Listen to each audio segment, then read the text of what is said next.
김철수의 삶은 과수원 뒤편의 낡은 창문 너머로 보이는 도시의 희미한 불빛처럼 쓸쓸하고 단조로웠다. 새벽녘이면 어김없이 울리는 새벽녘의 새소리와 함께 그의 하루가 시작되었다. 그의 작은 흙집은 고요하고 소박했지만 때로는 그 정적 속에 갇힌 듯한 답답함이 밀려왔다. 방 안은 그가 직접 만든 낡은 나무 조각들과 오래된 지도들로 발 디딜 틈이 없었고 흙먼지 냄새와 함께 과수원의 쌉싸름한 풀 내음이 스며들었다. 그는 과수원에서 일하는 번거리 인부였다. 매일 새벽부터 밤늦게까지 묵묵히 사과나무를 돌보고 가지치기를 하고 과일을 수확했다. 그는 말이 없었고 그의 표정은 늘 무심한 듯 보였다. 동료들은 그를 번거리 철수 혹은 바보 철수라고 부르며 무시하기 일쑤였다. 그의 존재는 과수원에서 그림자처럼 희미했다. 그의 일상은 단조롭기 그지없었다. 아침이면 찬물로 대충 세수를 하고 직접 담근 효소 차 한 잔으로 하루를 시작했다.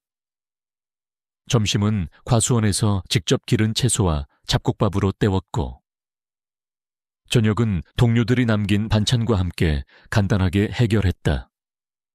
그의 모든 시간은 과수원 일을 하고 과일나무의 생육 상태를 살피고 새로운 품종을 연구하는 데 바쳐졌다. 그는 말이 없었지만 과일나무의 상태를 정확히 파악하고 미세한 변화까지 감지해내는 놀라운 능력을 가지고 있었다. 그의 손은 굳은 살이 박여 있었지만 과일을 다룰 때는 더없이 섬세하고 부드러웠다. 그의 삶은 겉으로 보기엔 평범한 인부였지만 그 안에는 해결되지 못한 아픔과 깊은 통찰력이 맴돌았다. 그는 자신이 가진 진짜 능력을 누구에게도 보여줄 수 없었다.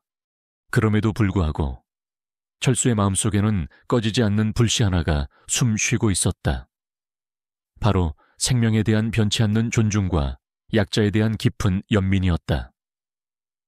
그의 처지나 고된 노동과는 상관없이 철수는 매주 일요일이면 과수원 근처의 낡은 사찰을 찾아갔다. 그곳은 그가 유일하게 마음의 평화를 얻을 수 있는 공간이었다.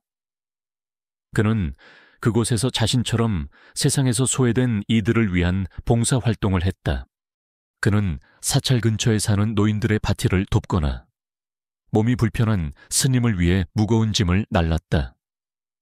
한 번은 동네 아이들이 사찰의 낡은 연못에 빠져 허우적거리는 것을 발견했다. 다른 사람들은 그저 개구쟁이 아이들의 장난이라고 생각하며 지나쳤지만 철수는 달랐다. 그는 아이들이 위험에 처해 있다는 것을 직감했다. 그는 망설이지 않고 연못으로 뛰어들어 아이들을 구해냈다. 아이들은 공포에 질려 울고 있었고 괴하는 그녀의 가방을 빼앗으려 했다. 철수는 자신의 이름을 드러내지 않았다. 그저 묵묵히 자신이 할 수 있는 작은 도움을 베풀었다. 돈이나 명예를 위한 일이 아니었다. 그저 사람의 생명을 지키고 그들의 삶에 작은 희망을 줄 수 있다는 순수한 믿음 때문이었다. 이 작은 행동들은 그의 내면에 깊이 자리한 선량함과 올곧은 심지를 보여주었다. 그를 지켜보는 이들에게 그는 즉시 깊은 공감과 신뢰를 불러일으키는 인물이었다. 그는 타인의 고통에 기꺼이 공감하고 자신의 모든 능력을 다해 돕고자 하는 사람이었다. 철수의 손목에는 오래전 생긴 듯한 희미한 흉터가 있었다. 그 흉터는 그의 긴 작업복 소매 안에 감춰져 있었고 누구도 그 존재를 알지 못했다. 가늘고 긴 선이었지만 그것은 철수의 과거에 대한 어떤 이야기를 품고 있는 듯했다. 그는 태어날 때부터 번거리가 아니었다. 어린 시절 그는 뛰어난 관찰력과 비범한 기억력을 가진 아이였다. 그는 그림을 통해 자신의 생각을 표현했고 특히 복잡한 기호나 문양을 해석하는 데 탁월한 재능을 보였다. 그러나 20년 전 그는 한 사건에 휘말려 목소리를 잃었다. 그 사건은 그의 삶을 송두리째 바꿔놓았고 그를 깊은 절망 속에 빠뜨렸다. 하지만 그 사고는 그에게 또 다른 능력을 선물했다. 그의 다른 감각들이 놀랍도록 예민해진 것이다. 그는 소리를 통해 공간을 인지하고 촉각을 통해 사람의 미세한 심리 상태를 읽어냈으며 후각을 통해 복잡한 정보들을 분석할 수 있게 되었다. 이 흉터는 그가 겪은 고통의 상징이자 동시에 그에게 새로운 삶과 비범한 능력을 선사한 전환점이었다. 철수는 이따금씩 이 흉터를 무의식적으로 더듬곤 했다. 그럴 때마다 그의 눈빛은 잠시 흐릿해졌다가 이내 깊고 알 수 없는 빛을 띠었다. 그것은 마치 잠자고 있던 어떤 본능이나 능력이 깨어나는 듯한 섬광이었다. 그는 또한 늘 주머니에 낡은 지포 라이터를 넣고 다녔다. 평범한 디자인의 낡은 라이터였지만 철수는 그 라이터를 애지중지했다. 다른 사람들은 그저 오래된 물건이라고 생각했지만 사실 그 라이터는 단순한 라이터가 아니었다. 그것은 그의 과거와 현재를 잇는 중요한 연결고리였다. 라이터의 표면에는 알 수 없는 문양과 함께 작은 새가 불꽃 속에서 날아오르는 그림이 희미하게 새겨져 있었다. 때때로 철수는 아무도 없는 곳에서 그 라이터를 조용히 만지작거렸다. 라이터의 특정 부분을 누르면 화면에는 암호화된 메시지나 지도가 나타나기도 했다. 이 라이터는 그의 진짜 신분과 연결된 일종의 특수통신 장비였던 것이다. 하지만 철수는 이 모든 것을 철저히 숨긴 채 평범한 과수원 인부의 삶을 유지하고 있었다. 그는 자신의 정체를 숨기는데 도가 텄다. 그의 어수룩하고 친절한 모습은 완벽한 위장이었다. 그리고 철수의 곁에는 늘 그의 그림자처럼 함께하는 존재가 있었다. 바로 그가 과수원에서 돌보던 낡은 나무 조각칼이었다. 조각칼은 낡았지만 철수는 그 칼을 애지중지했다. 그는 쉬는 시간마다 이 칼로 나무 조각을 만들곤 했다. 그의 손끝에서 탄생하는 나무 조각들은 단순한 형상이 아니었다. 그것은 복잡한 심리 상태나 숨겨진 감정을 표현하는 듯했다. 때때로 그는 조각칼로 과일 상자에 알 수 없는 이상한 표식을 남기곤 했다. 그 표식들은 단순한 낙서처럼 보였지만 사실은 그에게만 의미 있는 암호화된 메시지였다. 아무도 그 표식의 의미를 알지 못했지만 철수는 그 표식들을 통해 세상에 자신의 이야기를 하고 있었다. 그의 침묵의 언어였다. 이 과수원은 이영진이 운영하는 곳이었다. 영진은 전형적인 중년의 농장주로 실속을 중시하고 사람을 잘 믿지 않는 성격이었다. 그의 아들 이성준은 아버지의 뒤를 이어 과수원을 운영하고 싶어 했지만 게으르고 오만하며 사람을 함부로 대하는 경향이 있었다. 특히 성준은 철수를 대놓고 무시했다. 어이, 번거리 오늘 일 제대로 해 쓸데없는 짓 하지 말고. 그는 철수에게 반말을 일삼았고 그를 그저 시키는 일이나 하는 하찮은 인부로 여겼다. 다른 공인들도 성준과 다를 바 없었다. 그들은 철수가 번거리라는 이유로 그를 무시했고 그에게 복잡한 일을 시키거나 잡다한 허드렛일을 떠넘기곤 했다. 철수는 그들의 비웃음과 무시 속에 묵묵히 자신의 일을 해냈다. 한 번은 과수원에 도난 사건이 발생했다. 귀한 품종의 과일이 사라진 것이다. 영진은 범인을 찾기 위해 혈안이 되었지만 아무런 단서도 찾지 못했다. 그때 철수는 조용히 사라진 과일 상자 근처에 이상한 표식을 남겼다. 그 표식은 단순한 낙서처럼 보였지만 영진은 그 표식이 마치 범인의 움직임을 나타내는 듯하다는 묘한 느낌을 받았다. 그는 표식을 무시했지만 며칠 뒤 다른 과일 상자에서도 비슷한 표식이 발견되자 불안해졌다. 그는 철수가 혹시 범인과 내통하는 것이 아닐까 의심했지만 번거리인 철수가 어떻게 그런 일을 할 수 있겠느냐며 대수롭지 않게 여겼다. 이 사건은 20년 전 과수원에서 발생했던 미제 살인 사건을 떠올리게 했다. 그 사건은 범인이 잡히지 않은 채 영원히 미궁 속에 빠져 있었다. 철수는 그 사건에 대해 아무런 언급도 하지 않았다. 소민은 비록 말을 할 수 없었지만 그의 세상은 소리와 진동, 냄새, 그리고 촉각으로 이루어진 또 다른 빛으로 가득했다. 그는 손끝으로 과일 나무의 미세한 떨림을 읽어내고 흙의 냄새로 영양 상태를 파악했다. 그의 감각은 일반인들이 상상할 수 없는 영역에 도달해 있었다. 그는 스스로를 그림자 감각자라고 불렀다. 그의 삶은 겉으로 보기엔 평범한 번거리 인부였지만 그 안에는 해결되지 못한 아픔과 깊은 통찰력이 맴돌았다. 그는 자신이 가진 진짜 능력을 누구에게도 보여줄 수 없었다. 이 모든 능력은 그가 말을 잃은 후 삶의 절망 속에서 피어난 기적과도 같은 것이었다. 밤은 깊어지고 있었다. 김철수는 자신의 작은 흙집에서 고요히 앉아 있었다. 그의 주변은 고요했지만 그의 마음속에는 알 수 없는 불안감과 함께 잊혀진 과거의 그림자가 드리워져 있었다. 그의 낡은 지퍼라이터는 그의 진짜 신분과 연결된 특수통신 장비였지만 그것은 동시에 그가 살아온 삶이 결코 평범하지 않았음을, 그리고 그의 기억 속에 아직 풀리지 않은 거대한 비밀이 잠들어 있음을 말없이 증명하고 있었다. 그는 세상에 자신의 존재를 드러내고 싶었지만 동시에 그림자 감각자로서의 위험한 삶으로 다시 끌려 들어갈까봐 두려워했다. 그의 주변은 고요했지만 그 침묵 속에서 거대한 폭풍의 서막이 서서히 열리고 있음을 아무도 알지 못했다. 그의 잊혀진 과거는 곧 그의 삶을 송두리째 뒤흔들 운명이었다. 그는 과일 상자에 이상한 표식을 남기며 자신의 이야기를 시작했다. 그 이야기는 20년 전 미제 살인 사건의 범인을 밝혀낼 실마리가 될 것이었다. 그는 이성준에게 그가 진정으로 무엇을 무시했는지 보여줄 준비를 하고 있었다. 그의 복수 계획은 이미 시작되었다.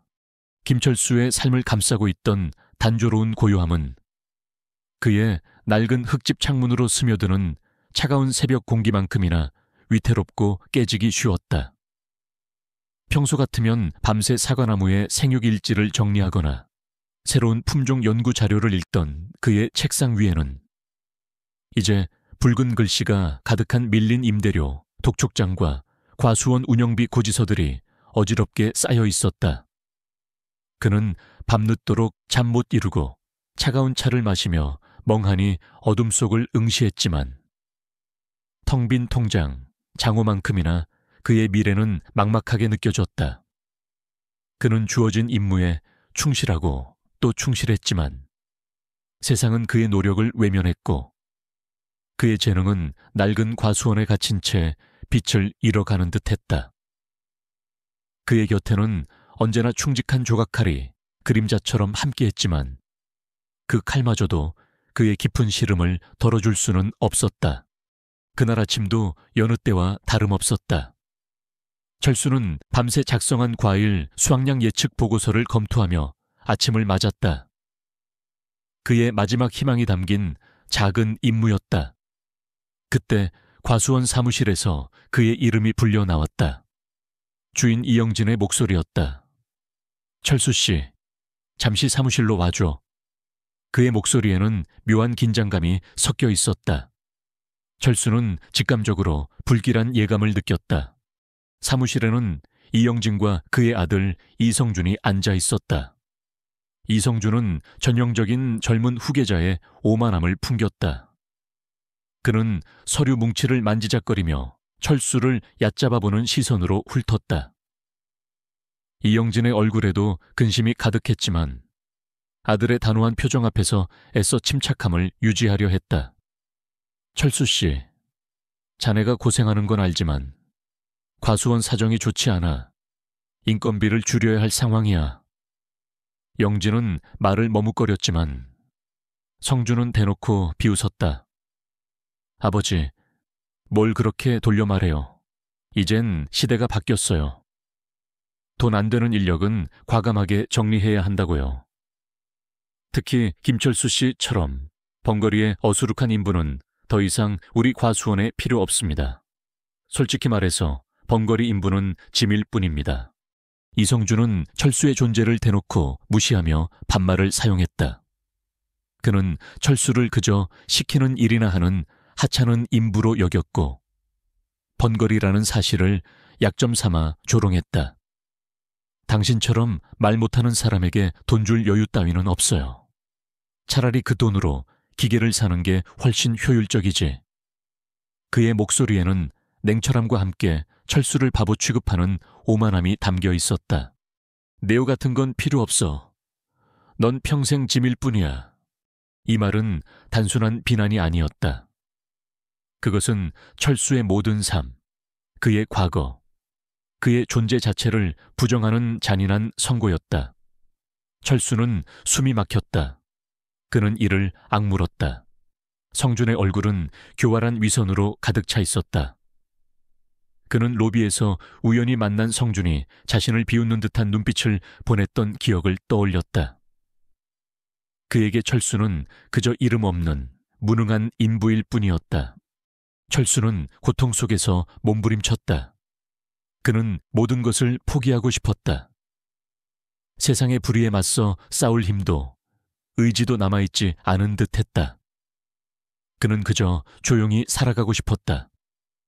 하지만 그때 그의 손에 쥐어진 낡은 조각칼에 차가운 감촉이 느껴졌다. 그의 손목에 있는 희미한 흉터가 다시금 도드라져 보였다. 그것은 그가 겪은 고통의 상징이자 동시에 그에게 새로운 삶과 비범한 능력을 선사한 전환점 반반씩이었다. 그는 더 이상 나약한 자신으로 살 수 없었다. 그는 자신의 번거리라는 사실을 조롱하고 직업을 비하하며 돈으로 사람을 판단하는 이성준에게 진정한 능력과 가치가 무엇인지 보여주리라 결심했다.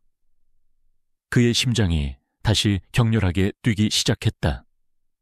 그것은 분노의 박동이었지만 동시에 오랜 시간 잠자고 있던 그의 본능과 재능을 깨우는 듯한 강렬한 진동이었다. 그래, 보여주마. 번거리 인부가 무엇을 할 수 있는지, 그리고 진정한 가치가 무엇인지. 철수는 나지막이 중얼거렸다. 그의 목소리는 차갑게 가라앉아 있었다. 그는 자리에서 일어났다. 그의 눈빛은 더 이상 절망으로 가득 차 있지 않았다. 그 속에는 냉혹한 결의가 타올랐다. 그는 더 이상 과거에 갇혀 있지 않을 것이었다. 이성준의 오만함을 무너뜨리기 위해, 그리고 자신의 잃어버린 명예를 되찾기 위해 그는 자신의 모든 것을 걸기로 결심했다. 그는 낡은 지포 라이터를 만지작거렸다. 이 라이터는 그의 진짜 신분과 연결된 특수 통신 장비였다.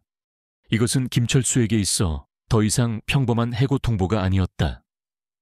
그것은 그의 자존심, 그의 존재 자체에 대한 모독, 그리고 그가 가진 능력에 대한 멸시였다.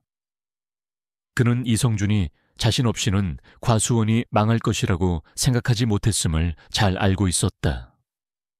그의 오만함과 무지함이 결국 그를 파멸로 이끌 것이라는 확신이 그의 마음속에 굳게 자리 잡았다. 이성준은 철수에게 마지막 기회를 주겠다고 말했다. 자네가 정말 우리 과수원에 필요하다는 것을 증명해봐. 증명하지 못하면 이번 달 말로 계약은 끝이다. 더 이상 말단 인부에게 쏟을 돈은 없어. 그는 철수의 번거리라는 점을 이용해 어떤 반박도 듣지 않겠다는 듯 말했다. 이것은 철수에게 있어 되돌릴 수 없는 지점, Point of No Return이 되었다. 그는 모든 것을 걸어야 했다. 철수는 겉으로는 계약 해지 통보를 받아들이는 듯 고개를 끄덕였다. 그는 자신의 진짜 신분을 숨긴 채 과수원 내부에서 일어나는 모든 일을 감시하기 시작했다. 그는 이성준이 가진 문제들을 분석하기 시작했다. 그의 손끝에서 느껴지는 미세한 흙의 진동, 과일나무 잎사귀의 떨림, 그리고 과수원 주변에서 들려오는 미세한 소리들은 그에게 중요한 단서가 되었다. 그는 이성준이 겉으로는 강한 척하지만 내면으로는 과수원 경영 문제로 극심한 스트레스와 불안감에 시달리고 있다는 것을 알았다. 그리고 그 불안감은 그의 사업과 관련이 있을 것이라고 직감했다. 그는 밤낮 없이 과수원 내부를 관찰했다. 과일나무의 미세한 변화, 토양의 상태, 그리고 다른 인부들의 사소한 행동까지 놓치지 않았다. 그는 자신의 비범한 감각 능력을 총동원했다. 그의 귀는 멀리서 들려오는 미세한 대화 소리까지 감지했고, 그의 코는 과수원에 숨겨진 알 수 없는 냄새를 맡아냈다. 그의 손끝은 흙과 나무의 미세한 떨림으로 숨겨진 진동을 읽어냈다. 그는 자신이 가진 모든 감각을 동원하여 과수원 내부의 비밀을 파헤쳤다. 그의 지식과 능력은 평범한 인부의 것이 아니었다. 그는 과거 불의의 사건으로 말을 잃었지만 그 사고를 통해 다른 감각들이 극도로 발달했고 심지어 특수 훈련까지 받은 적이 있었다. 그는 그림자 감각자였다. 철수는 과수원에 알 수 없는 문제들이 발생하고 있다는 것을 감지했다. 과일의 품질이 미세하게 떨어지거나 특정 구역의 나무들이 병들어가는 징후가 보였다. 이성준과 영진은 이러한 문제들을 대수롭지 않게 여겼지만 철수는 그것이 단순한 문제가 아님을 직감했다. 그는 이 모든 것이 20년 전 미제 살인 사건과 관련이 있을 것이라고 추측했다. 20년 전 미제 살인 사건. 과수원에서 일어난 잔혹한 살인 사건이었다. 철수는 당시 어린 나이였음에도 불구하고 그 사건의 유일한 목격자였다. 그는 그날의 참혹한 광경을 직접 목격했고 그 충격으로 목소리를 잃었다. 그는 범인의 얼굴을 봤고 범인이 남긴 미세한 흔적들을 기억했다. 범인은 과수원 내부의 특정 인물이었지만 그는 말을 할 수 없었고 아무도 그의 증언을 믿어주지 않았다. 결국 그는 기억을 봉인한 채 과수원 인부로 숨어 살게 된 것이었다. 이제 그 20년 전의 악몽이 다시 그의 삶을 조여오고 있었다. 그리고 이성준과 영진은 그 사실을 전혀 알지 못했다. 그들은 자신들의 발밑에서 거대한 비밀이 다시 꿈틀거리고 있다는 것을 꿈에도 생각지 못했다. 철수는 과수원 여기저기에 이상한 표식을 남기기 시작했다. 과일 상자의 옆면, 나무 기둥의 특정 부위, 혹은 낡은 창고의 문에 그만이 아는 기호들을 조각했다. 그 표식들은 단순한 낙서처럼 보였지만 사실은 그에게만 의미 있는 암호화된 메시지였다. 그 메시지들은 과수원 내부의 이상, 징후, 그리고 20년 전 살인 사건의 범인과 관련된 단서들을 담고 있었다. 그는 이 표식들을 통해 세상에 자신의 이야기를 하고 있었다. 그의 침묵의 언어였다. 그는 이 표식들이 언젠가 진실을 밝힐 결정적인 증거가 될 것이라고 믿었다.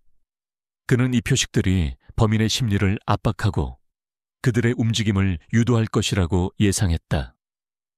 그는 자신의 모든 감각과 지식을 동원하여 이 표식들을 설계했다. 밤은 깊어지고 있었다. 김철수는 자신의 작은 흙집에서 고요히 노트북을 두드렸다. 그의 주변은 고요했지만 그의 마음속에는 알 수 없는 불안감과 함께 잊혀진 과거의 그림자가 드리워져 있었다. 그의 낡은 지포라이터는 그의 진짜 신분과 연결된 특수 통신 장비였지만 그것은 동시에 그가 살아온 삶이 결코 평범하지 않았음을, 그리고 그의 기억 속에 아직 풀리지 않은 거대한 비밀이 잠들어 있음을 말없이 증명하고 있었다. 그는 세상에 자신의 존재를 드러내고 싶었지만 동시에 그림자 감각자로서의 위험한 삶으로 다시 끌려 들어갈까봐 두려워했다.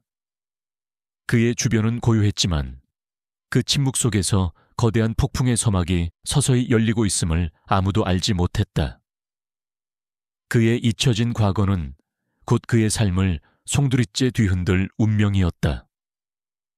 그는 과일 상자에 이상한 표식을 남기며 자신의 이야기를 시작했다. 그 이야기는 20년 전 미제 살인 사건의 범인을 밝혀낼 실마리가 될 것이었다. 그는 이성준에게 그가 진정으로 무엇을 무시했는지 보여줄 준비를 하고 있었다. 그의 복수 계획은 이미 시작되었다. 김철수의 작은 흙집은 이제 거대한 분석실처럼 변해 있었다. 낡은 탁자 위에는 그가 수확한 과일들 대신 밤낮으로 빛나는 낡은 노트북, 여기저기 널려있는 희미한 사진들, 그리고 달아빠진 수첩에서 복사한 복잡한 기호들과 약도들이 어지럽게 펼쳐져 있었다. 그는 가족 같은 사찰 아이들과의 만남도 잠시 뒤로 하고 오직 20년 전 미제 살인 사건의 진실을 파헤치는데 모든 것을 쏟아부었다. 그의 마음속에는 이성준의 비웃음과 함께 억울하게 묻힌 진실을 세상에 드러내겠다는 굳건한 확신이 자리 잡고 있었다. 그의 곁에는 충직한 조각칼이 그림자처럼 놓여 있었다. 철수는 가장 먼저 자신이 과수원 곳곳에 남긴 이상한 표식들을 체계적으로 분석하기 시작했다. 그 표식들은 단순한 낙서가 아니었다.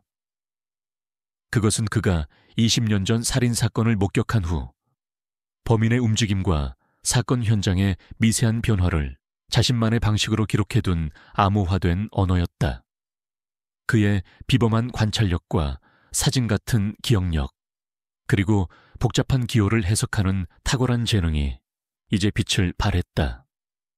그는 밤을 새워가며 표식들을 하나하나 해독했고 그 안에 담긴 시간과 장소, 그리고 인물의 움직임을 엮어 나갔다.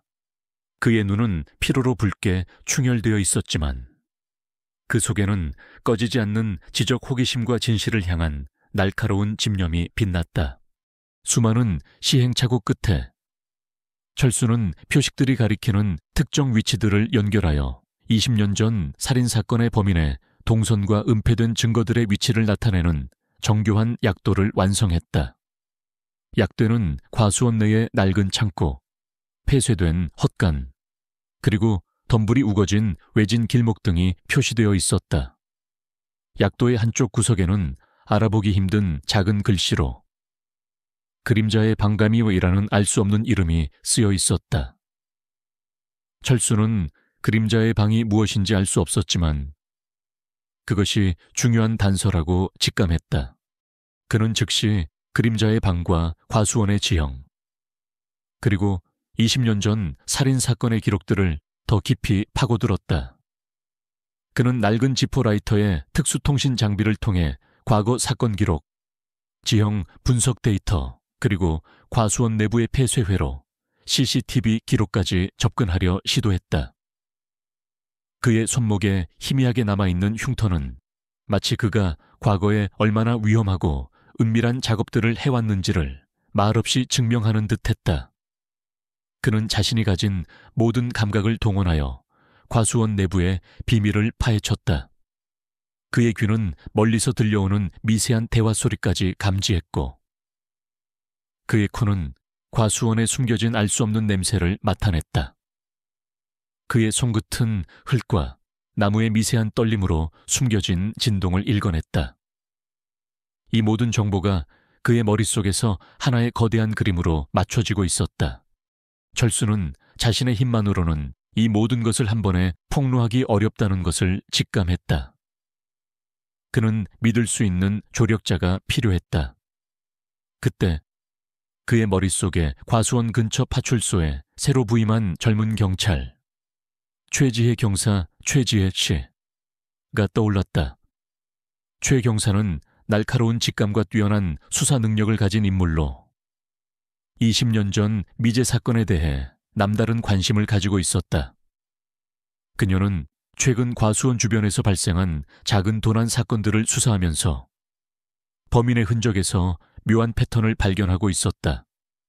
그녀는 사건 현장에서 철수가 남긴 이상한 표식들을 우연히 발견했고 그것이 단순한 낙서가 아님을 직감했다.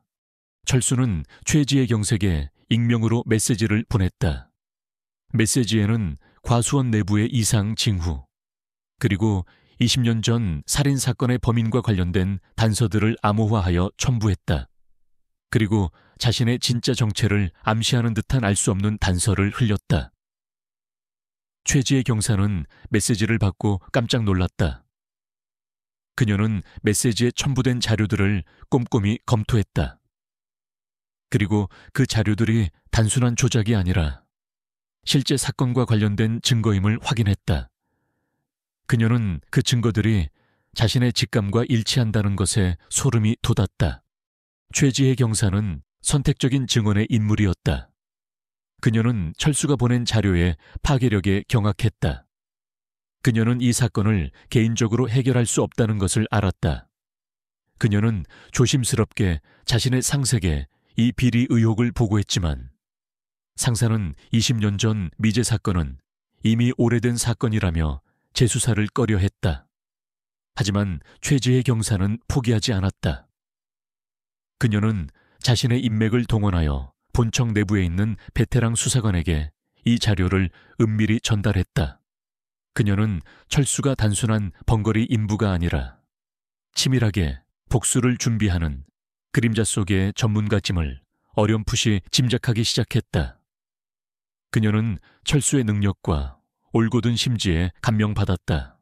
한편 과수원 주인 이영진과 아들 이성준은 자신들의 과수원에서 발생하는 알 수 없는 문제들, 예를 들어 과일 상자가 사라지거나 특정 나무들이 시들어가는 현상에 대해 불안감을 느끼기 시작했다.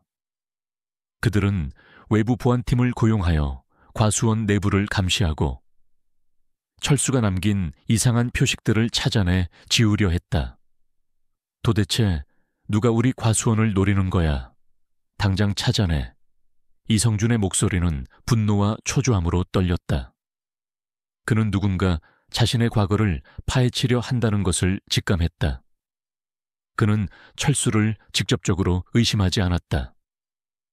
철수는 자신에게 감히 도전할 수 없는 어수룩한 번거리 인부라고 생각했기 때문이었다. 그는 오히려 경쟁 과수원의 방해 공작이라고 오해했다. 이영진과 이성준의 행동은 적대자의 반응이었다. 그들은 자신들의 명성을 지키기 위해 더욱 악랄한 수를 쓰기 시작했다. 이성준은 언론을 통해 자신의 과수원이 얼마나 깨끗하고 윤리적인지 대대적으로 홍보했고 자신의 지지 세력을 동원하여 농산물 시장에 대한 영향력을 강화했다. 그는 자신들의 힘과 인맥으로 모든 의심을 잠재울 수 있다고 확신했다. 그는 김철수가 최지혜 경위와 비밀리에 접촉하고 있다는 것을 전혀 알지 못했다. 그의 오만함은 극에 달했다. 독자들은 그의 무지함이 결국 그를 파멸로 이끌 것이라는 극적인 아이러니를 느낄 수 있었다. 철수는 이영진과 이성준의 움직임을 모두 지켜보고 있었다. 그는 그들이 자신을 의심하지 않고 다른 경쟁자들을 견제하는 것에 만족스러운 미소를 지었다. 그는 자신이 찾아낸 모든 증거들을 최지혜 경위를 통해 경찰에 전달했다. 이 증거들은 단순한 자료가 아니었다. 이영진과 이성준의 비리를 명명백백히 밝혀줄 결정적인 하츠 스모킹 건이었다. 그리고 그 안에는 20년 전 미제 살인 사건의 진범을 가리키는 결정적인 단서까지 포함되어 있었다. 철수는 20년 전 살인 사건의 범인인 박만식의 존재를 알고 있었다. 박만식은 당시 이 과수원의 관리인이었고 이성준의 오른팔처럼 행동하는 인물이었다. 그는 겉으로는 충직했지만 사실은 잔혹하고 탐욕스러운 사람이었다. 철수는 그가 20년 전 살인사건의 진범이라는 것을 알고 있었다. 박만식은 이영진과 이성준의 모든 불법적인 뒷거래를 처리해주는 그림자 같은 존재였다. 철수는 그가 곧 움직일 것이라고 직감했다. 밤은 깊어지고 있었다. 김철수는 자신의 작은 흙집에서 고요히 노트북을 두드렸다. 그의 주변은 고요했지만 그의 마음속에는 알 수 없는 불안감과 함께 잊혀진 과거의 그림자가 드리워져 있었다. 그의 낡은 지포라이터는 그의 진짜 신분과 연결된 특수 통신 장비였지만 그것은 동시에 그가 살아온 삶이 결코 평범하지 않았음을, 그리고 그의 기억 속에 아직 풀리지 않은 거대한 비밀이 잠들어 있음을 말없이 증명하고 있었다. 그는 세상에 자신의 존재를 드러내고 싶었지만 동시에 그림자 감각자로서의 위험한 삶으로 다시 끌려 들어갈까봐 두려워했다. 그의 주변은 고요했지만 그 침묵 속에서 거대한 폭풍의 서막이 서서히 열리고 있음을 아무도 알지 못했다. 그의 잊혀진 과거는 곧 그의 삶과 과수원의 운명을 송두리째 뒤흔들 운명이었다. 그는 과일 상자에 이상한 표식을 남기며 자신의 이야기를 시작했다. 그 이야기는 20년 전 미제 살인 사건의 범인을 밝혀낼 실마리가 될 것이었다. 그는 이성준에게 그가 진정으로 무엇을 무시했는지 보여줄 준비를 하고 있었다. 그의 복수 계획은 이미 시작되었다. 이성준의 호화로운 사무실은 연일 계속되는 과수원 확장 프로젝트의 성공적인 계약 소식으로 활기가 넘쳤다. 그는 자신의 성공을 자축하며 언론 인터뷰에서 입에 침이 마르도록 자신의 혁신적인 경영 철학과 친환경 농법을 칭송했다. 그의 옆에는 아버지 이영진이 흐뭇한 미소를 띠고 서 있었다. 그들은 자신들의 힘과 명성을 과신하며 세상의 모든 것이 자신들의 발 아래에 있다고 생각했다. 하지만 그의 얼굴에는 만족감 뒤에 알 수 없는 초조함이 맴돌았다. 최근 과수원 시스템에서 감지되는 비정상적인 접근 시도는 그의 신경을 극도로 날카롭게 만들었다. 보안팀은 여전히 침투자의 흔적을 찾지 못하고 있었다. 마치 유령 같습니다.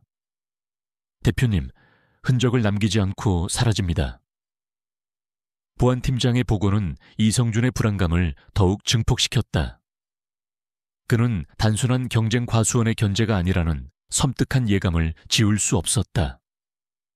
자신들이 추진 중인 대규모 해외 수출 계약 발표가 며칠 앞으로 다가온 시점에서 이런 불길한 징조는 그를 극도로 예민하게 만들었다. 그 시각 김철수의 작은 흙집은 차가운 공기로 가득했다. 그는 낡은 노트북 앞에 앉아 이영진과 이성준, 그리고 그들의 과수원을 일거수일투족 감시하고 있었다. 그의 손끝은 키보드 위에서 춤을 추듯 빠르게 움직였다. 이성준이 고용한 외부 보안 시스템은 이미 철수의 통제 아래 있었다. 그들은 자신들이 이성준을 보호하고 있다고 생각했지만 실제로는 철수의 의도대로 움직이고 있을 뿐이었다. 철수는 이영진과 이성준의 모든 통신 기록, 이메일, 그리고 심지어 사적인 대화까지 감지하며 그들의 약점을 파고들었다. 그는 그들의 화려한 겉모습 뒤에 숨겨진 탐욕과 비리, 그리고 20년 전 미제 살인 사건의 그림자를 낱낱이 파헤쳤다. 그는 이제 단순한 번거리 인부가 아니었다.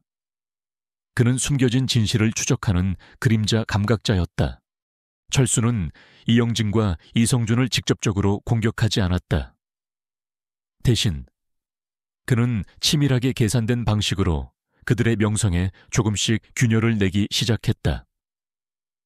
그는 이성준이 과거 추진했던 과수원 확장 프로젝트들이나 언론 인터뷰에서 주장했던 내용들에서 미세한 오류나 표절의 흔적, 혹은 불투명한 거래에 대한 정황들을 찾아냈다.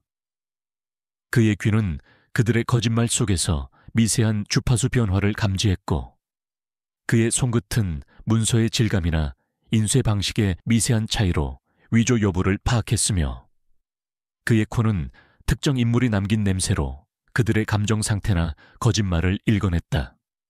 그는 이러한 단서들을 종합하여 농산물 전문 웹진 편집장에게 익명으로 팁을 보냈다. 최근 주목받는 이성준 대표의 친환경 농법 및 과수원 확장에 대한 의문점이 있습니다. 재검토가 필요할 것으로 사료됩니다. 팁은 매우 간결했지만 핵심을 꿰뚫는 내용이었다. 처음에는 웹진 편집장도 대수롭지 않게 여겼다. 그러나 며칠 뒤 또 다른 익명의 제보가 들어왔다. 이번에는 이성준이 젊은 시절 노인들을 대상으로 한 불법 투자 사기에 가담했으며 그 과정에서 수많은 피해자들이 발생했다는 충격적인 내용이었다. 구체적인 날짜와 피해자 명단, 그리고 이성준이 자신의 신분을 위장하고 사기를 지휘했던 증거들까지 명시되어 있었다. 이 모든 정보는 철수가 이성준의 오래된 개인 서버나 과거 협력했던 업체의 백업 기록에서 복구한 자료들이었다. 철수는 또한 이영진 과수원에서 최근 발생하고 있는 과일 품질 저하 문제와 특정 나무들의 병든 징후가 단순한 기후 변화 때문이 아니라 20년 전 살인 사건의 진범이 과수원 내부에서 증거를 인멸하려 한 결과라는 것을 직감했다. 그는 범인이 과수원 내부에 숨겨진 특정 장소에 유독 물질을 살포하여 증거를 없애려 했고 그 과정에서 과일 나무들이 병들어 갔다는 것을 자신의 감각으로 감지했다. 이 증거는 그들의 완벽한 기업 이미지 뒤에 숨겨진 추악한 민낯과 함께 20년 전 미제 살인 사건의 그림자를 드러낼 것이었다. 이 제보들은 농업계와 언론에 미묘한 파장을 일으켰다. 이영진과 이성준의 명성은 워낙 높았기에 공개적인 비난은 없었지만 업계 관계자들 사이에서는 수군거림이 시작되었다. 특히 경쟁 과수원 관계자들은 이성준이 최근 들어 급작스럽게 추진하는 사업의 수가 늘어났다는 점과 그의 경영 방식이 지나치게 독단적이라는 점을 곱지 않은 시선으로 바라보고 있었다. 이성준은 자신을 향한 싸늘한 시선을 감지했지만 그저 질투심 때문이라고 치부했다. 그는 자신의 실력과 인맥으로 모든 의심을 잠재울 수 있다고 확신했다. 철수는 이 모든 상황을 실시간으로 지켜보았다. 그의 계획은 완벽하게 진행되고 있었다. 그는 이성준이 가장 중요하게 생각하는 것은 오직 자신의 명성이며 그 명성에 조금이라도 흠이 가는 것을 견디지 못한다는 것을 알고 있었다. 그렇기에 그는 직접적인 충돌 대신 그들이 가장 취약한 명성을 서서히 갉아먹는 방법을 택했다. 그들이 쌓아 올린 견고한 성이 사실은 모래성 위에 지어졌음을 보여줄 때가 다가오고 있었다. 이성준은 대규모 해외 수출 계약 발표 준비로 바쁜 와중에도 자신을 향한 의심의 시선을 견디기 힘들었다. 그는 과거 김철수라는 번거리 인부가 혹시 문제가 아닐까 하는 막연한 불안감을 느꼈다. 그는 외부 자문팀에 김철수의 신상을 다시 한번 검토하라고 지시했다. 그는 철수가 자신에게 복수할 능력 따위는 없다고 생각했지만 혹시라도 그가 어떤 위험한 인물과 연관되어 있을까봐 불안했다. 하지만 자문팀은 철수의 번거리 인부라는 위장 신분만을 확인했을 뿐 그의 진짜 정체에 대해서는 아무것도 알아내지 못했다. 그들은 자신들의 무지함이 그들의 파멸을 이끌고 있다는 것을 전혀 알지 못했다. 그들은 철수의 어수룩한 겉모습에 완전히 속아 넘어갔다. 한편 최지혜 경사는 철수로부터 받은 자료들을 꼼꼼히 분석하고 있었다. 그녀는 철수가 보낸 자료들이 이영진과 이성준의 비리, 특히 이성준의 노인 대상 사기 사건을 명백하게 증명한다는 것에 경악했다. 최지혜 경사는 철수가 단순한 인부가 아니라 치밀하게 복수를 준비하는 그림자 속의 전문가됨을 어렴풋이 짐작하기 시작했다. 그녀는 철수의 능력과 올곧은 심지에 감명받았다. 그녀는 철수에게 익명의 메시지를 보냈다. 김철수 씨, 모든 준비를 마쳤습니다. 당신은 혼자가 아닙니다. 하지만 조심해야 합니다. 그들은 이제 당신의 존재를 어렴풋이 짐작하고 있을지도 모릅니다. 철수는 최지혜 경사의 메시지를 읽고 옅은 미소를 지었다. 그는 이미 이영진과 이성준이 자신을 의심하고 있다는 것을 알고 있었다. 그는 그들이 자신을 찾아내기 위해 어떤 수를 쓸지 예측하고 있었다. 철수는 이성준의 해외 수출 계약 발표회 날이 다가올수록 더욱 치밀하게 움직였다. 이 발표회는 이성준의 야심작이었고 그의 명성을 최고조로 끌어올릴 행사였지만 철수에게는 그들의 모든 것을 무너뜨릴 재판장이 될 것이었다. 그는 자신의 작은 흙집에 설치된 모든 감시 장비를 재정비했고 만일의 사태에 대비하여 비상탈출 경로까지 마련했다. 그의 손목에 있는 희미한 흉터가 다시금 도드라져 보였다. 그것은 그가 걸어온 고통스러운 길의 흔적이었지만 동시에 그가 가진 특별한 능력의 증거이기도 했다. 이성준은 외부 자문팀에게 최후 통첩을 보냈다. 발표회 전에 이 모든 문제를 해결해 익명의 제보자를 찾아내고 모든 이상 징후를 없애. 자문팀은 이성준의 압박에 시달리며 무리한 시도를 감행했다. 그들은 철수의 시스템에 대한 강제 침투를 시도했다. 그들은 철수가 남긴 숨겨진 흔적을 완전히 제거하기 위해 전력을 다했다. 그때 철수의 노트북 화면에 경고등이 붉게 깜빡였다. 이성준이 고용한 자문팀이 자신의 시스템에 침투하려 한다는 신호였다. 철수의 눈빛이 날카로워졌다.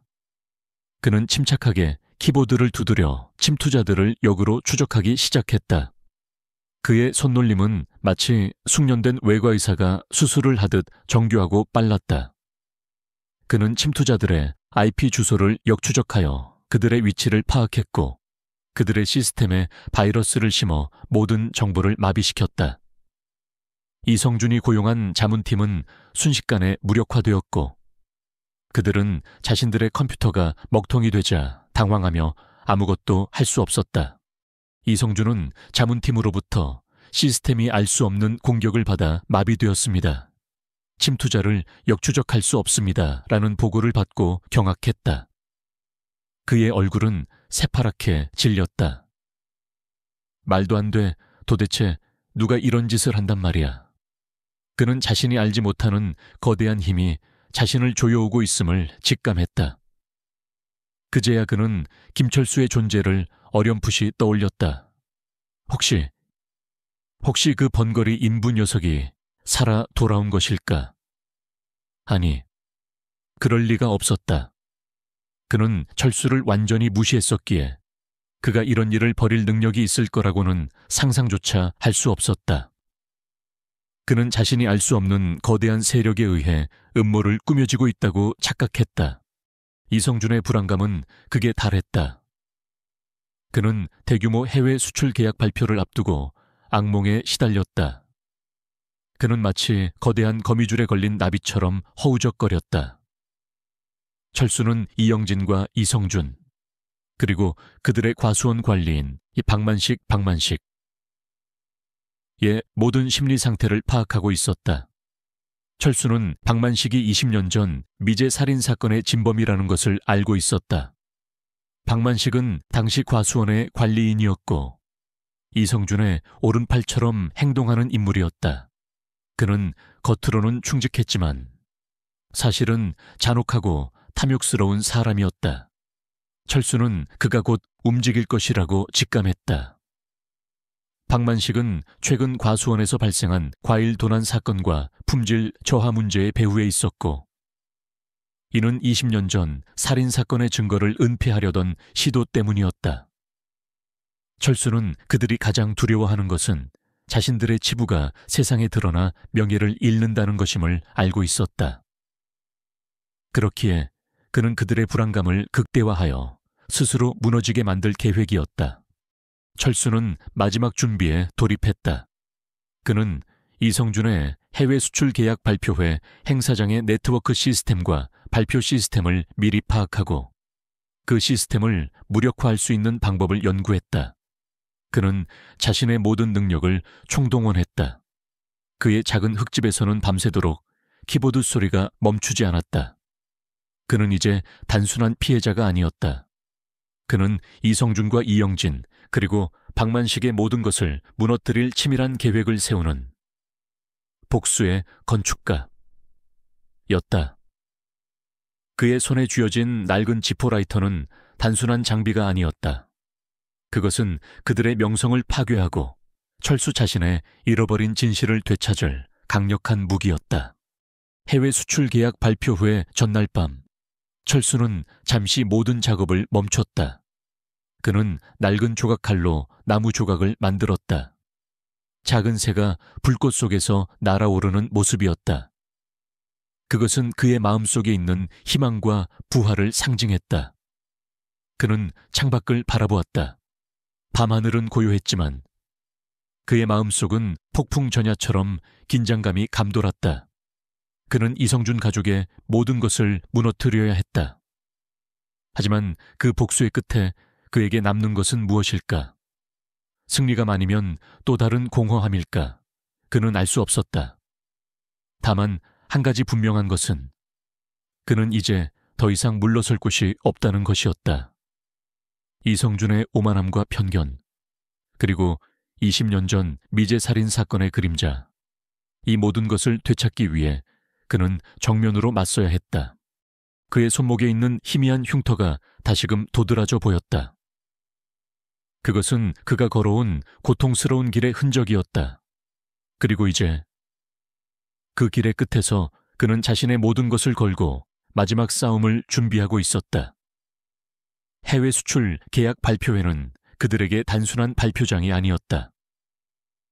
그것은 그들의 거짓이 심판받고 진실이 승리할 재판장이 될 것이었다. 그는 그곳에서 자신의 모든 것을 쏟아낼 준비가 되어 있었다. 그의 눈빛은 차갑게 빛났고 그 속에는 결의에 찬 강인함이 느껴졌다. 2025년 6월 20일 서울 파이낸스 센터의 그랜드 볼룸은 이성준 대표의 야심찬 글로벌 친환경 농산물 수출 프로젝트 발표회로 열기가 가득했다. 대한민국 농업계를 대표하는 거물들과 수많은 언론인 그리고 해외 투자자들이 한자리에 모여들었고 볼룸 중앙에 거대한 스크린에는 이성준 과수원의 로고가 선명하게 떠 있었다. 모두가 숨죽여 그의 발표를 기다리고 있었다. 투자자들의 눈빛은 탐욕과 기대감으로 번뜩였고 이성준은 그들의 시선을 즐기며 무대 뒤에서 마지막 준비를 마쳤다. 그의 옆에는 아버지 이영진이 흐뭇한 표정으로 앉아 있었고 과수원 관리인 박만식은 무대 뒤편에서 초조하게 서 있었다. 박만식은 이성준의 성공을 자신의 성공처럼 기뻐했지만 동시에 20년 전의 비밀이 혹시라도 드러날까봐 불안해했다. 이성준 대표는 자신감 넘치는 표정으로 무대에 올랐다. 그의 얼굴에는 완벽한 성공을 확신하는 듯한 오만한 미소가 걸려 있었고 그의 옆에는 비서실장과 핵심 사업부 임원들이 굳은 표정으로 서 있었다. 그들은 긴장한 기색이 역력했지만 이성준의 지시에 따라 완벽하게 연출된 미소를 띠고 있었다. 이성준은 마이크를 잡고 유려한 언변으로 자신의 글로벌 친환경 농산물 수출 프로젝트가 대한민국 농업의 미래를 어떻게 변화시킬지 설명하기 시작했다. 그의 목소리는 볼룸 전체에 울려 퍼졌고 그의 몸짓은 관객을 압도했다. 존경하는 관계자 여러분, 오늘 저희는 대한민국 농업의 새로운 역사를 쓸 것입니다. 저희 팀원들의 열정과 헌신, 그리고 저의 탁월한 비전 덕분에 이 모든 것이 가능했습니다. 이 프로젝트는 투명하고 윤리적인 친환경 농법의 정수이며 혁신과 성장을 동시에 이뤄낼 것입니다. 그는 자신의 업적을 과시하며 청중의 시선을 사로잡았다. 볼룸 안에는 감탄사와 함께 카메라 플래시가 연신 터졌다. 그의 말은 거침이 없었고 그의 성공에 대한 확신은 주변을 압도하는 듯했다. 김철수는 볼륨 맨 뒷줄, 어둠 속에 몸을 숨긴 채 앉아 있었다. 그의 손에는 낡은 지포라이터가 쥐어 있었다. 심장이 격렬하게 뛰었지만 그의 표정은 얼음처럼 차갑고 단단했다. 20년 동안 억눌렸던 분노와 억울함이 응축된 순간이었다. 그는 이성준 대표를 똑바로 응시했다. 이성준은 철수의 시선을 느끼지 못하는 듯 오직 카메라와 관객들을 향해 의기양양하게 미소 짓고 있었다. 그는 자신의 성공이 오롯이 자신의 공이라고 믿어 의심치 않았다. 철수의 손목에 있는 희미한 흉터가 미세하게 떨렸다. 그것은 20년 전 그날의 기억을 생생하게 되살리는 듯했다. 바로 그때였다. 김철수의 손가락이 낡은 지포라이터의 특정 부분을 눌렀다. 그는 사전에 발표회장의 모든 네트워크 구조와 발표 시스템을 파악해 두었다. 그의 목표는 이성준 대표의 발표를 중단시키고 그들의 숨겨진 비리와 20년 전 미제 살인 사건의 진실을 세상에 공개하는 것이었다. 그의 손놀림은 마치 숙련된 저격수가 목표물을 조준하듯 정확하고 빨랐다. 그는 자신이 20년 동안 갈고 닦은 정보 분석 능력과 침투 기술을 총동원했다. 그는 번거리였지만 그의 감각은 누구보다 예민했고 그의 손은 디지털 세계를 자유자재로 움직였다. 이성준 대표가 프로젝트의 핵심인 완벽한 품질 관리와 친환경적 유통 시스템에 대해 설명하며 자신의 과수원이 얼마나 투명하고 깨끗한지 강조하는 순간이었다. 그의 목소리가 가장 자신감에 차 있던 바로 그 순간, 메인 볼륨 중앙의 거대한 스크린 화면이 갑자기 검게 변했다. 그리고 이내 System Compromised, Truth Revealed by Silence 라는 문구가 붉은 글씨로 섬뜩하게 떠올랐다. 볼륨하는 순식간에 술렁거렸다. 이성준 대표는 당황한 표정으로 스크린을 바라보았다. 그의 얼굴에서 오만함이 사라지고 불안감이 스쳐 지나갔다. 그의 뒤에 서 있던 비서실장과 임원들도 안절부절 못하며 스크린을 응시했다. 이게 무슨 일이야, 빨리 복구시켜. 이성준 대표는 당황하여 스태프들에게 소리쳤지만 그의 목소리는 이미 불안정하게 떨리고 있었다. 스태프들은 당황하며 허둥댔지만 시스템은 그의 통제를 벗어났다. 검은 화면 위로 이성준 대표의 회사 내부 네트워크에 연결된 그의 개인 컴퓨터 화면이 그대로 투영되기 시작했다. 사람들은 웅성거렸다. 그리고 이내 이성준 대표가 과거 중요한 계약을 따내기 위해 불법적인 로비와 편법을 사용했음을 암시하는 이메일 전문이 스크린에 나타났다. 이번 프로젝트 수주를 위해 대가성 투자를 진행해야 합니다. 정치권 인사 접대 비용도 충분히 확보해 두십시오. 이메일 아래에는 이성준 대표와 특정 정치인 그리고 그림자 금융업체 사이에 오고 갔던 불투명한 자금 흐름을 보여주는 금융거래 내역이 나란히 비교되어 있었다. 복잡한 숫자와 계좌 번호들이 화면을 채웠지만 특정 부분의 주석과 거래 내역은 명백히 이성준의 비리를 보여주었다. 스크린에 떠오른 불법 로비 및 비자금 조성정황 포착이라는 붉은 경고 문구가 볼륨 안의 모든 이들의 시선을 사로잡았다. 카메라 플래시가 연신 터졌고 기자들은 특종을 잡으려 필사적으로 움직였다. 말도 안 돼, 누가 이런 짓을. 이성준 대표는 분노에 차서 소리쳤다. 그는 마이크를 집어던지고 스크린을 향해 달려가려 했지만 이미 혼란에 빠진 사람들 때문에 쉽지 않았다. 그의 얼굴은 새파랗게 질렸고 눈빛에는 공포가 서려 있었다. 그의 완벽했던 가면은 산산조각 나는 듯했다. 비서실장과 임원들도 이성준 대표 옆에서 절망적인 표정으로 주저앉았다. 그때 볼륨맨 뒷줄에서 김철수가 천천히 일어났다. 그의 발걸음은 조용했지만 그의 존재감은 볼륨 전체를 압도하는 듯했다. 그는 앞으로 걸어 나오며 조용하지만 단호한 몸짓으로 말했다. 그는 말을 할 수 없었지만 그의 눈빛과 손짓은 모든 것을 말해주고 있었다.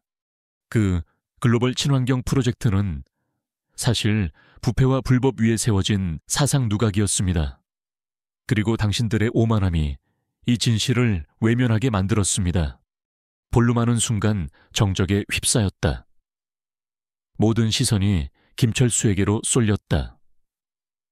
수척한 얼굴, 피곤해 보이는 눈.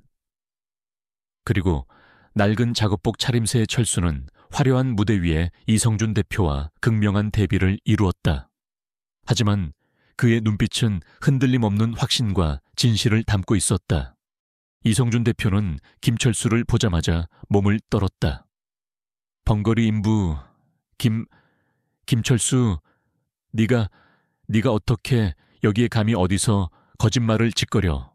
너 같은 번거리 인부가 뭘 할 수 있단 말이야. 이성준 대표는 마치 미친 사람처럼 소리쳤다. 그의 목소리는 분노와 당황함으로 일그러져 있었고 그의 조롱 섞인 말은 다시 한번 철수의 번거리라는 사실을 겨냥했다. 거짓말은 당신이 하고 있습니다. 이성준 대표. 철수는 침착하게 수화로 말했다. 그의 손짓은 정확하고 명료했다. 당신은 자신의 성공을 위해 불법적인 로비와 편법을 자행했습니다. 당신의 친환경이라는 비전 뒤에는 수많은 사람들의 피눈물이 숨겨져 있습니다. 특히 당신이 젊은 시절 노인들을 대상으로 저지른 불법 투자 사기로 인해 수많은 가정이 파탄났습니다. 그들이 당신에게 어수룩하다고 무시당한 대가로 전 재산을 잃었습니다. 철수의 말이 끝나자 볼륨만은 술렁거렸다. 기자들은 플래시를 터뜨리며 이 모든 광경을 찍기 바빴다. 경제계 인사들은 믿을 수 없다는 표정으로 이성준 대표를 바라보았다. 그들은 자신들이 존경했던 혁신적인 기업인의 실체가 한순간에 무너지는 것을 목격하고 있었다. 바로 그때 볼륨 내부의 대형 스크린에 새로운 화면이 나타났다. 그것은 이성준이 젊은 시절 노인들을 대상으로 저지른 불법 투자 사기 피해자들의 명단과 그들의 처참한 상황을 보여주는 기록들이었다. 명단에는 사망했거나 극단적인 선택을 한 피해자들의 이름도 포함되어 있었다. 그리고 이어서 이성준이 자신이 가진 돈으로 피해자들을 회유하고 증거를 인멸하려 했던 시도가 담긴 내부 통신 기록이 재생되었다. 이 모든 증거들은 이성준의 잔혹한 과거와 현재의 기만을 명백히 보여주었다. 하지만 이것이 끝이 아니었다. 스크린이 다시 바뀌었고 이제는 20년 전 미제 살인 사건의 기록들이 나타났다.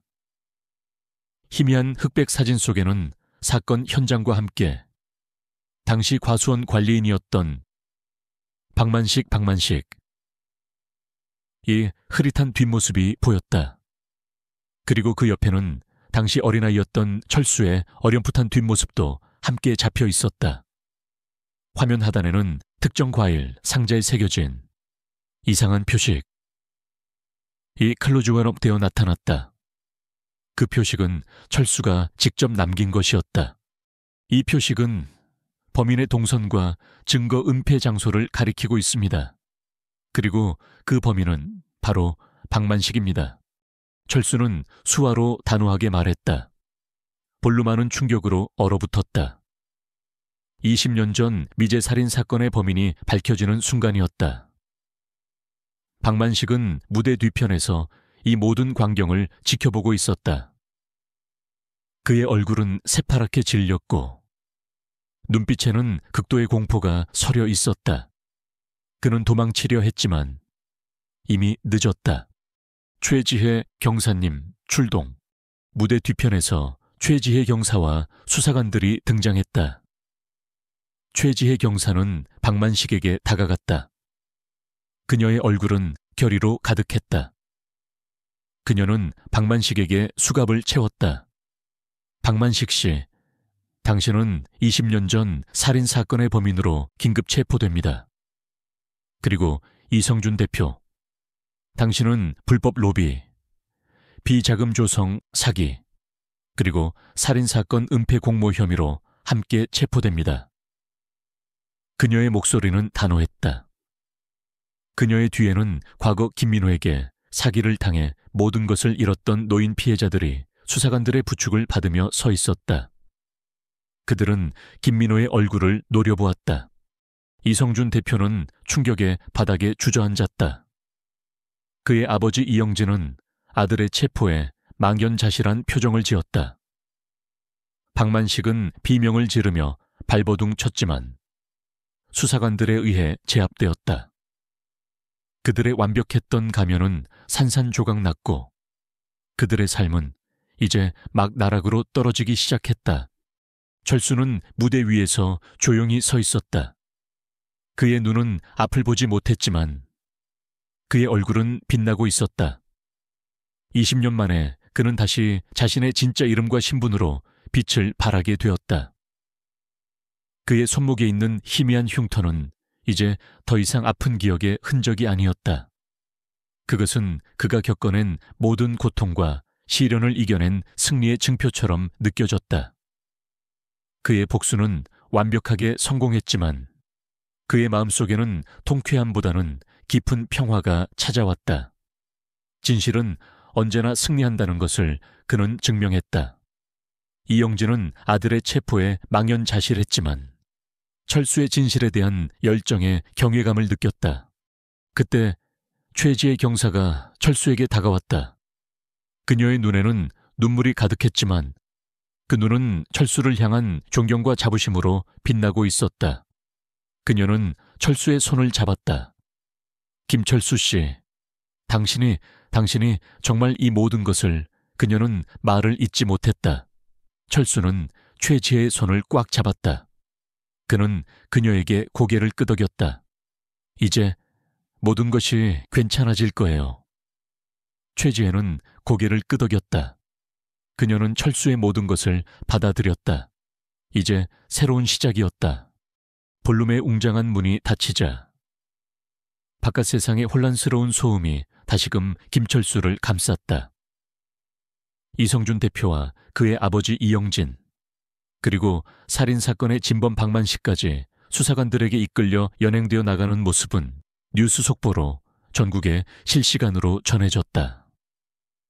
재계 젊은 리더 이성준 대표, 불법 로비, 사기, 20년 전 살인사건 은폐 공모 혐의로 긴급체포 과수원 관리인 박만식은 살인사건 진범으로 밝혀져 헤드라인은 이성준 가족의 화려한 명성을 단숨에 무너뜨렸다. 경제계는 물론 농업계, 그리고 사회 전반이 이 사건의 파장에 경악했다. 한때 혁신적인 기업가라 불리던 이성준은 한순간에 파렴치한 사기꾼과 살인사건 공모자로 전락했고 이영진 또한 아들의 비리와 과거의 은폐로 명예를 잃었다. 박만식의 잔혹한 범죄는 20년 만에 세상에 드러났다. 그들의 이름은 이제 사회의 수치로 기록될 것이었다. 그들의 오만함과 무지함, 그리고 타인의 고통을 외면했던 잔혹함은 결국 그들을 파멸로 이끌었다. 김철수는 이 모든 소식을 담담하게 받아들였다. 가슴속 깊이 골마있던 20년 묵은 응어리가 마침내 터져나오자 통쾌함보다는 깊은 허탈감이 밀려왔다. 20년 동안 그의 삶을 지배했던 침묵과 복수심이라는 거대한 에너지가 사라지자 그의 마음속에는 알 수 없는 공허함이 찾아왔다. 그는 낡은 가방을 챙겨 파이낸스 센터를 나섰다. 그의 작은 흙집은 여전히 고요했지만 더 이상 그 정적 속에 갇혀있지 않았다. 창밖의 세상은 이제 그에게 새로운 가능성으로 가득 차 있었다. 그는 이제 어둠 속에서 진실을 찾고 빛을 비추는 존재가 될 것이었다. 그의 침묵은 이제 더 이상 약점이 아니었다. 며칠 후 그가 근무하던 과수원 근처 파출소의 최지혜 경사가 철수의 낡은 흙집을 찾아왔다. 그녀의 얼굴에는 안도감과 함께 철수에 대한 깊은 존경심이 서려 있었다. 김철수 씨, 정말 감사합니다.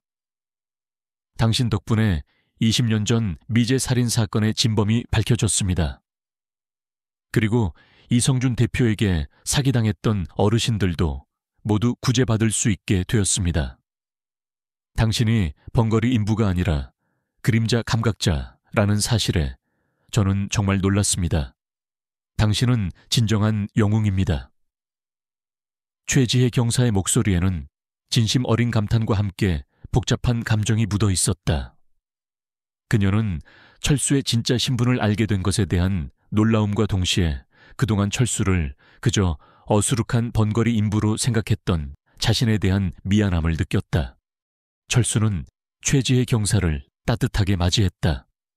그의 손에 쥐어진 낡은 지포라이터가 작게 반짝였다. 경사님 덕분입니다. 경사님께서 저를 믿어주시고 제게 용기를 주셨기에 가능했습니다. 철수는 수화로 또렷하게 말했다. 그의 손짓은 정확하고 명료했다. 최지혜 경사의 흔들림 없는 지지와 용기 있는 행동 검찰에 비리 증거 전달은 철수에게 가장 큰 힘이 되었다. 특히 그녀가 발표회장에서 철수의 신호에 맞춰 이성준 가족을 체포하도록 도운 것은 철수의 계획을 완벽하게 마무리하는 결정적인 순간이었다. 철수는 이제 자신의 능력을 세상에 기여할 수 있는 새로운 길을 찾았다. 최지혜 경사는 철수의 어깨를 조심스럽게 두드렸다.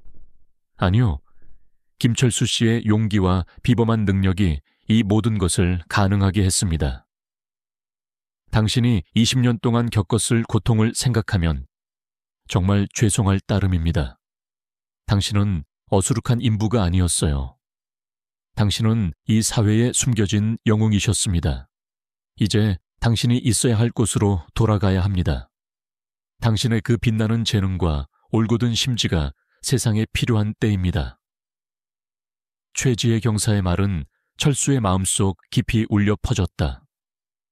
그녀의 마음속에는 복수의 불씨가 꺼진 자리에 새로운 열정의 불씨가 피어오르기 시작했다.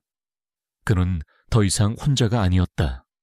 결국 철수는 과수원을 떠나 자신의 경험과 능력을 활용할 수 있는 새로운 직업을 찾았다. 그는 경찰청 산하의 미제 사건 전담팀의 특별 자문위원으로 합류했다. 그가 이성준 가족의 거대한 비리와 20년 전 미제 살인 사건을 홀로 파헤치고 완벽하게 폭로한 사건은 수사기관 내부에서도 큰 파장을 일으켰다. 그의 비범한 감각 능력과 정보 분석 능력, 그리고 범죄 심리 통찰력은 일반적인 수사관들이 상상할 수 없는 영역에 도달해 있었다. 그는 화려한 명예나 부를 쫓지 않았다. 그에게 중요한 것은 오직 진실과 공의, 그리고 억울하게 묻힌 사건들을 해결하는 것이었다. 그의 팀은 주로 장기 미제 사건이나 범인의 흔적조차 찾기 어려운 난해한 사건들을 전담했다. 철수는 말이 없었지만 사건 현장의 미세한 흔적, 용의자의 작은 행동 패턴, 혹은 과거 기록 속의 알 수 없는 기호들까지도 놓치지 않고 꿰뚫어 보았다. 그의 손끝은 범인이 남긴 미세한 진동을 읽어냈고 그의 코는 사건 현장의 희미한 냄새를 통해 과거의 상황을 재구성했다. 그는 그림자 감각자로서 범인들이 남긴 무언의 증거들을 해독하여 미제 사건들을 하나씩 해결해 나갔다. 한편 이성준 대표와 이영진은 재정적인 파산과 함께 사회적으로 완전히 매장되었다. 이성준은 불법 로비, 사기, 살인사건 은폐 공모 등 수많은 혐의로 구속되었고 그의 기업은 순식간에 공중 분해되었다.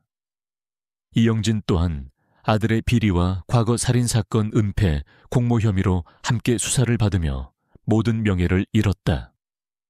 박만식은 20년 전 살인사건의 진범으로 밝혀져 무기징역을 선고받았다. 그의 잔혹한 범죄는 사회에 큰 충격을 주었다. 그들의 오만함과 무지함, 그리고 타인의 고통을 외면했던 잔혹함은 결국 그들을 파멸로 이끌었다. 이것이 바로 학인 유형 AAAA의 적절한 종말이었다. 그들의 삶은 비참한 몰락으로 끝났다. 최지의 경사는 철수의 조력자로서 활약한 것을 계기로 경찰 내부에서 존경받는 베테랑 수사관으로 자리매김했다. 그녀는 철수에게 도움을 받았던 것을 계기로 경찰 내부의 부조리와 약자들의 고통에 더욱 귀 기울이는 용기 있는 경찰로 변모했다. 그녀는 철수의 이야기를 통해 많은 사람들에게 편견 없는 시선과 따뜻한 마음의 중요성을 알렸다. 그녀는 김민호에게 사기당한 노인 피해자들의 구제 활동에 적극적으로 참여했고 그들의 회복을 돕는 데 헌신했다. 그녀는 김철수가 어수룩한 번거리 인부로 무시당했던 것이 사실은 가장 위대한 영웅이었다는 것을 깨달은 이해한 적대자 유형 비 가까웠다. 그녀는 철수에게 진심으로 사과했고 철수의 조용하고 겸손한 삶을 존경하게 되었다. 최지의 경사는 이제 철수의 가장 든든한 조력자이자 이해자이가 되었다. 그들은 종종 미제 사건을 함께 해결하며 끈끈한 유대감을 이어갔다. 가장 중요한 것은 철수 자신의 내면적 평화였다. 20년 묵은 응어리가 풀리고 진실이 밝혀지자 그의 마음에는 깊은 평온함이 찾아왔다. 복수심으로 가득 찼던 그의 삶에 공의 실현이라는 새로운 의미가 찾아온 것이다. 그는 이제 세상에 더 많은 빛을 비추고자 했다. 철수는 미제 사건 전담팀에서 매일같이 사건 현장을 분석하고 증거를 재검토하며 범인의 심리를 파고들었다. 그는 더 이상 숨겨진 요원이 아니었다. 그의 삶은 투명하고 진실되었다. 그는 말을 할 수 없었지만 그의 지혜와 통찰력은 누구보다도 밝게 빛났다. 그의 팀은 그를 미제 사건 해결의 마스터로 불렀다. 어느 날 저녁, 철수는 최지혜 경위와 함께 조용한 식당에서 저녁 식사를 했다. 따뜻한 국물이 담긴 순두부찌개가 그들 앞에 놓였다. 최지혜는 철수의 손을 잡고 따뜻한 미소를 지었다. 철수 씨, 이제 정말 행복해 보여요. 당신의 얼굴에 진정한 평화가 느껴져요. 20년 동안 그 무거운 짐을 혼자 짊어져 왔을 텐데. 철수는 옅은 미소를 지었다. 그는 수화로 말했다. 경사님 덕분입니다. 경사님이 나를 믿어주고 내 모든 것을 받아들여 주었기에 가능했습니다. 이제 나는 과거의 그림자에서 완전히 벗어났습니다. 그의 손목에 있는 희미한 흉터를 쓰다듬었다. 그것은 더 이상 아픔의 상징이 아니었다. 그것은 그가 겪어낸 모든 고통과 시련을 이겨내고 진정한 평화와 자신의 가치를 찾게 해준 증표처럼 느껴졌다. 그의 낡은 지포 라이터는 이제 그가 얼마나 많은 위험을 감수하며 살아왔는지를 말없이 증명하는 명예의 증표가 되었다.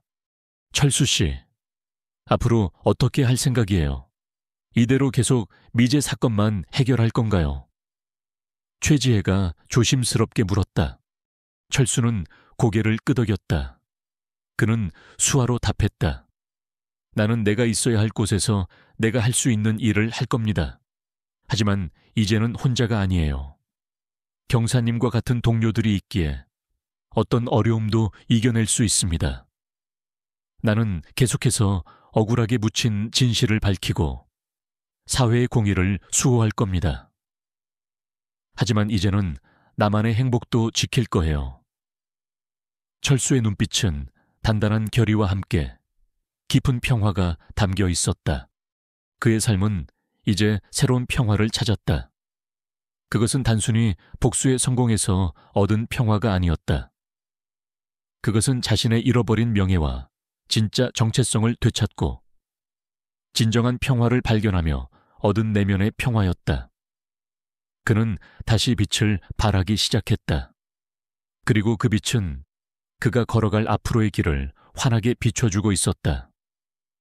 그는 이제 억울함을 겪는 사람들의 목소리가 되어 사회의 공의를 수호하는 진정한 펠레 침묵의 수호자가 될 것이었다. 그의 이야기는 이제 새로운 장을 열었다.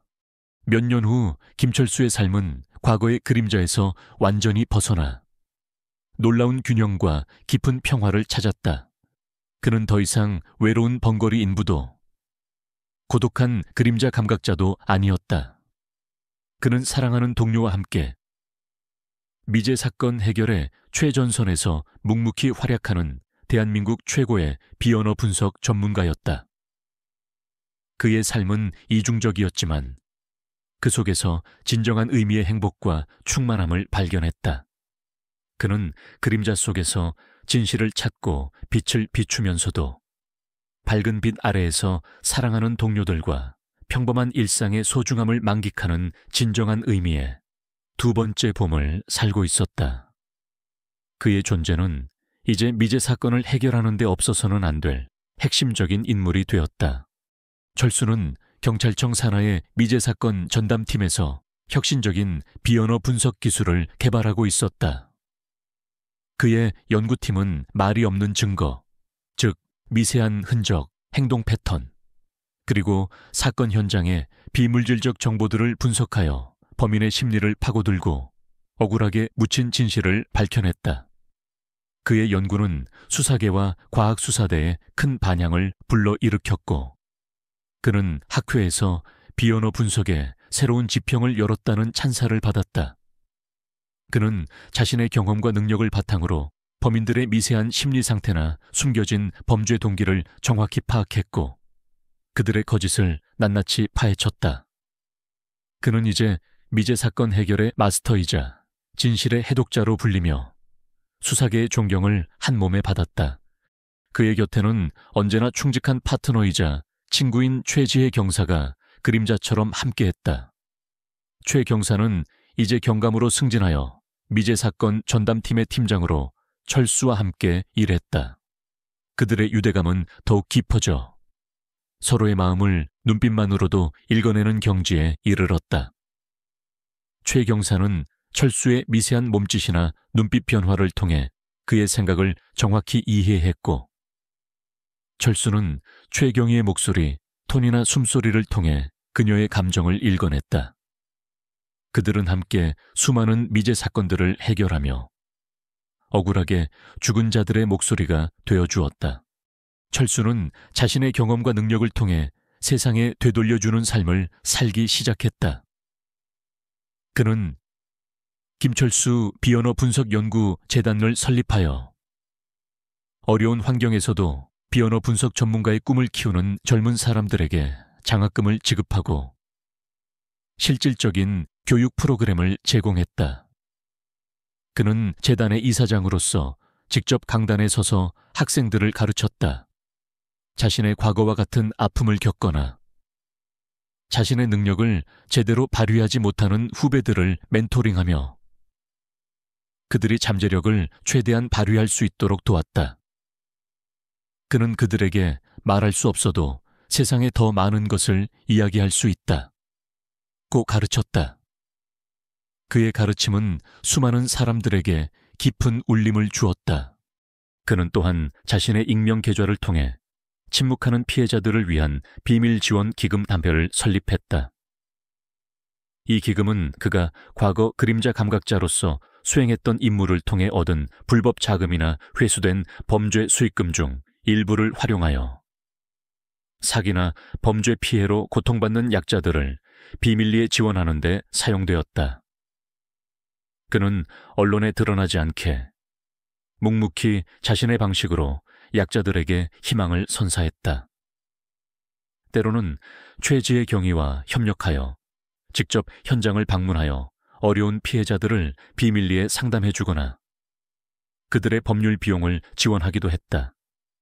그의 이름은 알려지지 않았지만 그의 선행은 수많은 사람들에게 작은 기적이 되었다. 이성준과 이영진, 그리고 박만식은 법의 심판을 받고 그들의 죄에 합당한 대가를 치렀다. 이성준과 이영진의 과수원은 폐쇄되었고 모든 재산은 몰수되어 피해자들에게 배상되었다. 박만식은 20년 전 살인사건의 진범으로 무기징역을 선고받았다. 그들의 오만함과 탐욕, 그리고 잔혹함은 결국 그들을 파멸로 이끌었다. 그들의 이름은 사회의 수치로 영원히 기록될 것이었다. 최지의 경감은 철수의 조력자로서 활약한 것을 계기로 경찰 내부에서 존경받는 인물로 자리매김했다. 그녀는 철수에게 도움을 받았던 것을 계기로 사회의 부조리와 약자들의 고통에 더욱 귀 기울이는 용기 있는 경찰로 변모했다. 그녀는 철수의 이야기를 통해 많은 사람들에게 편견 없는 시선과 따뜻한 마음의 중요성을 알렸다. 그녀는 김민회에게 사기당한 노인 피해자들의 구제 활동에 적극적으로 참여했고 그들의 회복을 돕는 데 헌신했다. 최지혜는 이제 철수의 가장 든든한 동료이자 벗이 되었다. 그들은 종종 미제 사건을 함께 해결하며 끈끈한 유대감을 이어갔다. 철수는 연구소에서 매일같이 사건 현장을 분석하고 새로운 비언어 분석 기술을 연구했다. 그의 삶은 투명하고 진실되었다. 그는 말을 할 수 없었지만 그의 지혜와 통찰력은 누구보다도 밝게 빛났다. 그의 연구소는 전국에서 찾아오는 수사관들과 범죄 심리학자들로 북적였다.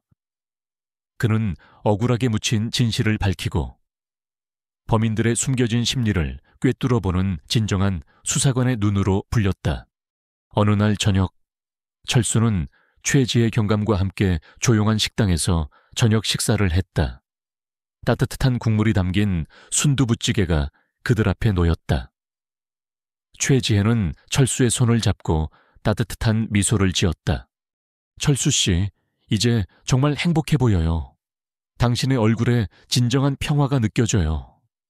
20년 동안 그 무거운 짐을 혼자 짊어져 왔을 텐데. 철수는 옅은 미소를 지었다. 그는 수화로 말했다. 경감님 덕분입니다. 경감님이 나를 믿어주고 내 모든 것을 받아들여 주었기에 가능했습니다. 이제 나는 과거의 그림자에서 완전히 벗어났습니다. 그의 손목에 있는 희미한 흉터를 쓰다듬었다. 그것은 더 이상 아픔의 상징이 아니었다. 그것은 그가 겪어낸 모든 고통과 시련을 이겨내고 진정한 평화와 자신의 가치를 찾게 해준 증표처럼 느껴졌다. 그의 낡은 지퍼라이터는 이제 그가 얼마나 많은 위험을 감수하며 살아왔는지를 말없이 증명하는 명예의 증표가 되었다. 철수 씨, 앞으로 어떻게 할 생각이에요? 이대로 계속 미제 사건만 해결할 건가요? 최지혜가 조심스럽게 물었다. 철수는 고개를 끄덕였다. 그는 수화로 답했다. 나는 내가 있어야 할 곳에서 내가 할 수 있는 일을 할 겁니다. 하지만 이제는 혼자가 아니에요. 경감님과 같은 동료들이 있기에 어떤 어려움도 이겨낼 수 있습니다. 나는 계속해서 억울하게 묻힌 진실을 밝히고 사회의 공의를 수호할 겁니다. 하지만 이제는 나만의 행복도 지킬 거예요. 철수의 눈빛은 단단한 결의와 함께 깊은 평화가 담겨 있었다. 그의 삶은 이제 새로운 평화를 찾았다. 그것은 단순히 복수의 성공에서 얻은 평화가 아니었다. 그것은 자신의 잃어버린 명예와 진짜 정체성을 되찾고 진정한 평화를 발견하며 얻은 내면의 평화였다. 그는 다시 빛을 발하기 시작했다. 그리고 그 빛은 그가 걸어갈 앞으로의 길을 환하게 비춰주고 있었다. 그는 이제 억울함을 겪는 사람들의 목소리가 되어 사회의 공의를 수호하는 진정한 침묵의 수호자가 될 것이었다. 그의 이야기는 이제 새로운 장을 열었다. 그의 연구소는 계속해서 성장했고 전국 각지에서 그의 도움을 받기 위해 찾아오는 수사관들과 범죄 심리학자들의 발길이 끊이지 않았다. 그는 자신의 이름을 딴 재단을 통해 번거리뿐만 아니라 모든 감각 장애인들이 세상과 소통하고 자신의 재능을 펼칠 수 있도록 도왔다. 그는 직접 강단에 서서 학생들을 가르치고 그들에게 희망과 용기를 불어넣었다. 그의 강의는 단순한 지식 전달을 넘어 그의 삶 자체가 살아있는 교훈이 되었다.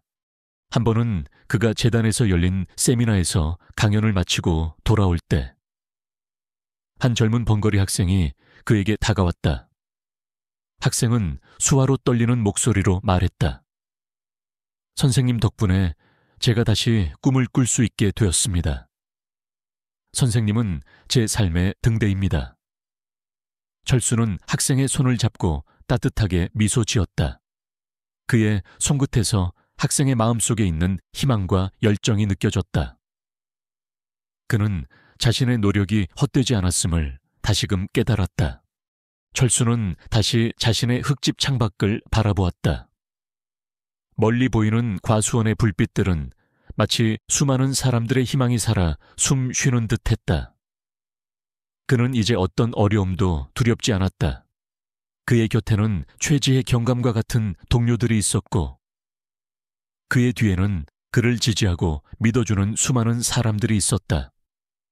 그는 자신이 가진 특별한 감각과 능력을 통해 세상을 더욱 따뜻하고 밝게 만들 수 있다고 확신했다. 그의 책상 위에는 그가 항상 아끼던 낡은 나무 조각칼이 놓여 있었다. 조각칼은 은은하게 빛나고 있었다. 그 옆에는 그가 직접 집필한 비언어 분석 치료 서적이 놓여 있었다. 책의 내용은 그의 독창적인 치료법과 함께 그의 삶의 철학이 담겨 있었다. 그는 이제 이 책을 통해 더 많은 사람들에게 희망을 전할 것이었다. 그의 삶은 진정한 의미의 제2의 봄을 맞이했다. 그는 자신의 아픔을 통해 세상을 치유하고 사람들에게 희망을 주는 진정한 거장이 될 것이었다. 그의 삶은 억울함을 넘어 인류에게 공헌하는 위대한 여정이 되었다.